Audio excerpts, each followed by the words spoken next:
The Federal Reserve, you know, I've been on the banking committee the whole time I've been up there. I was up there for 8 years. I've been up there for 12. Always been on banking, but I couldn't attend the Federal Open Market Committee. My goodness, you know, I might know what they're doing, what they're talking about. We can't even audit the Federal Reserve.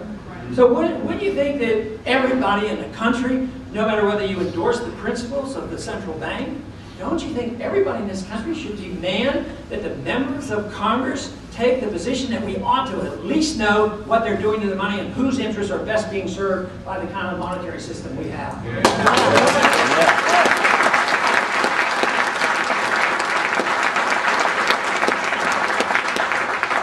The reason the founders were so emphatic about this is that they knew about runaway inflation. Runaway inflation of the continental dollar, and it was chaotic. So that's why they said there's no authority for a central bank. You only can you can't emit bills of credit. That was a proposal, and they said that you can only mint gold and silver coins.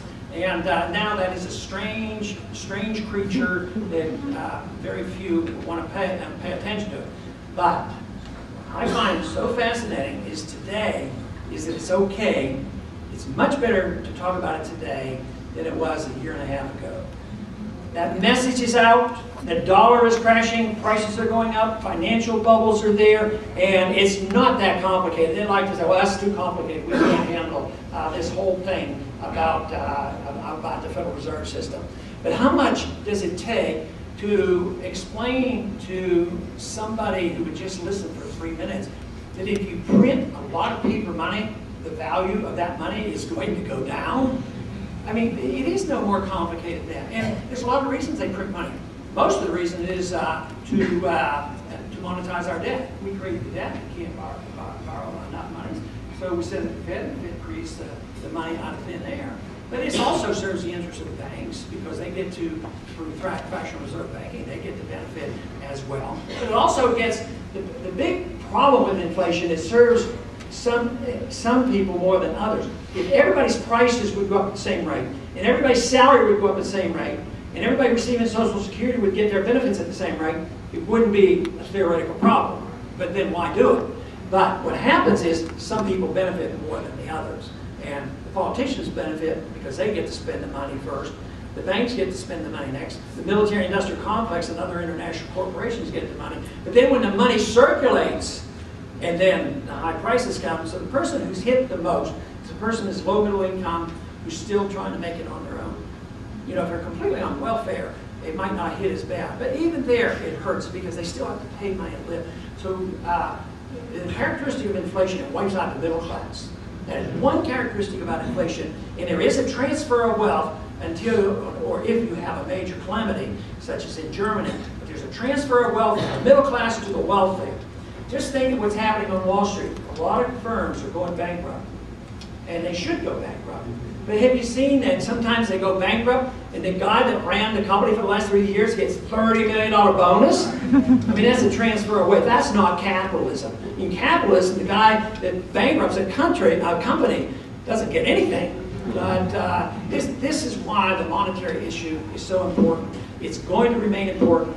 And this is where I'm more excited than ever because I'm getting a lot more calls. We're getting a lot more interviews and a lot more attention. Just yesterday, the chairman of the banking committee allowed me to hold hearings. He participated. Barney Frank had the committee. And it was the study of the relationship of the dollar to rising oil prices. And because everybody talks about why oil prices are going up, and they'll talk about you know, excessive profits and gouging and speculators and all these things, not enough drilling. You know, our side generally talks about not enough drilling. That's true, and I'm all for this extra drilling. But that's not it. It's because the dollar's going down in value, and that's why just having that hearing to talk about the relationship of the monetary system and why the price of gasoline is up, I think is a good step, a major step forward. So there's a lot of reasons to be optimistic. I am very pleased that our organization will continue. And really, one of the major things, one major reason why I wanted to stop by here was to tell you how much I appreciate everything you've done. There's so many places that I haven't gone to, and I didn't get here during the year. and I know how hard you work. I did meet some of you in other places around the country, in other states, and I knew you made trips and traveled and campaigned. It's just really hard to express the appreciation, but believe me, I know what was involved. I know how much work that you have done. So that was the main reason why I wanted to come by here, especially since I got into the region to help celebrate our anniversary and be with my family. So this has worked out very well for us. I appreciate, Virginia, for you stopping by and visiting with us, and thank you for that. And we will continue to fight to hold the reins on this Congress up there so they quit spending all this money so that we truly can revive the spirit of liberty. It is what has made America great, and we should. It's easy to become despondent, and I've been fascinated over the year that when I talk, and even tonight already, I talked a lot about our problems, and they're very, very serious. And if we do nothing, we will have a major crisis. And I think even if we do a little, we're going to have a major crisis. But I'm looking a little bit further ahead, is what will come when it hits. Because if you, as an individual, have gotten yourself into so much debt, and you're overextended, and you haven't been working very hard, and you want to get back on your feet again, you might say, well, I got to cut back on the spending, I got to work harder, I got to work my way out of this. And that's the only way a country can do it. So we have to face that. So the question isn't so much that we won't have some difficult times.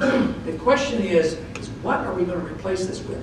More big government, more authoritarianism, more totalitarianism, and more spending and taxes and inflation? Or are we going to say that we did have a taste of what was great? We had a taste of liberty, and we understand it. We're better off than what the Soviets were because they didn't have our traditions, and we do have these. So there's every reason for us to say, that we can work our way out of this. But I was impressed over the years that even with the young crowds that I would talk to and talk about the problems, and instead of them being discouraged, those who come to see me and talk to me are excited. And happy about it. And I figured, well, why is it that I'm talking about these dire things? But somebody pointed out to me once, and I think this is the correct answer, that if you do have a problem and you don't admit it, sort of like if you drink too much or take too many drugs, and you don't admit you have a problem, they say you never get over it. But once you make this discovery, I have a problem, and I want to stop it, and then you have an answer. If you do the right things, things will work out. So I think that is what gives those individuals that have joined in this effort the optimism. So that is what I hope to contribute to. I would say very often that it is not me that has brought the group together as much as the message, because I have shortcomings in all that I do, because we're all humans and we have shortcomings. But the one thing that I've come to be convinced of is that the message is the right message.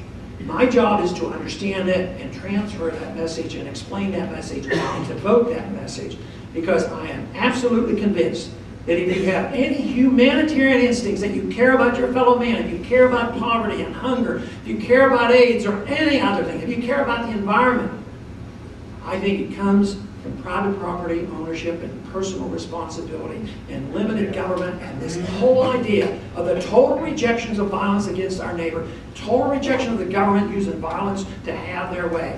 If we believe in that, promote that, and have that available when the time comes when we have this opportunity, which may be just around the corner, we'll all come out of this just quite fine. Thank you very much.